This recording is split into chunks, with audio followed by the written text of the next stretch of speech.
The Lewes Volunteer Fire Department struggling to recruit new volunteers. Good evening. I'm Madeline Overturf. And I'm Charlie Sakaitis. Welcome to our news at 6. We begin tonight with a story about how the cost of housing is hurting the Lewes Volunteer Fire Department. If you have a fire, time is of the essence to save lives and property. The cost of housing in Lewes causes many volunteer firefighters to live farther from the station, sometimes making those response times longer. Coast TV News reporter Elisa Weber introduces us to a volunteer who shares the extra stress of living far from the station, how that weighs on volunteers. Ed Rush is prepping his gear ahead of a fire call. He is just one of the volunteers who has to drive to the station when a call comes in.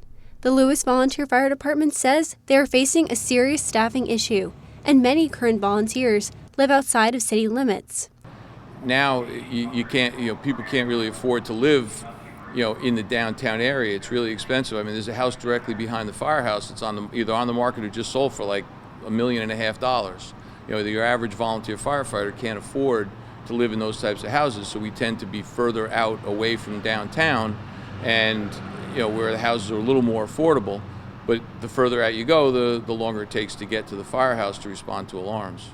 The biggest concern is response times could be affected if more and more volunteers have to live outside of city limits. The longer the response time, the bigger fires can get. The good news is there are paid EMTs on staff at any time that can go to fires quickly.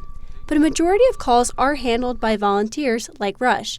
But living farther away can be disheartening for volunteers. Well, again, the biggest thing is it's frustrating because even if you do make it to the firehouse, a lot of times there may be a couple people that get here first and the apparatus is already gone. So, you're working hard to get here, and, the first or second due apparatus is already on their way out. So you kind of have to wait for a few more people and, maybe take an additional apparatus. I mean, there's times when, a few of the guys are already gone on the first due engine and ladder. And so, I get down here by myself. I end up just taking the utility vehicle out just to help out when I get there. Rush says volunteers are older because young firefighters simply cannot afford to be close. Lewes Mayor Andrew Williams says he wants to help find a way for volunteers to receive affordable housing. We all have full-time, I happen to be retired, but most of them have full-time jobs. Some people have to have 2 jobs in order to live in the area. You have families. It's just a big time commitment.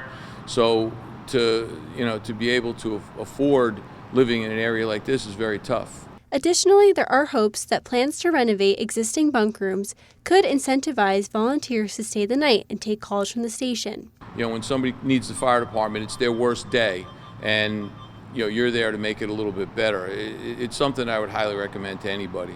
In Lewes, I'm Elisa Weber, Coast TV News.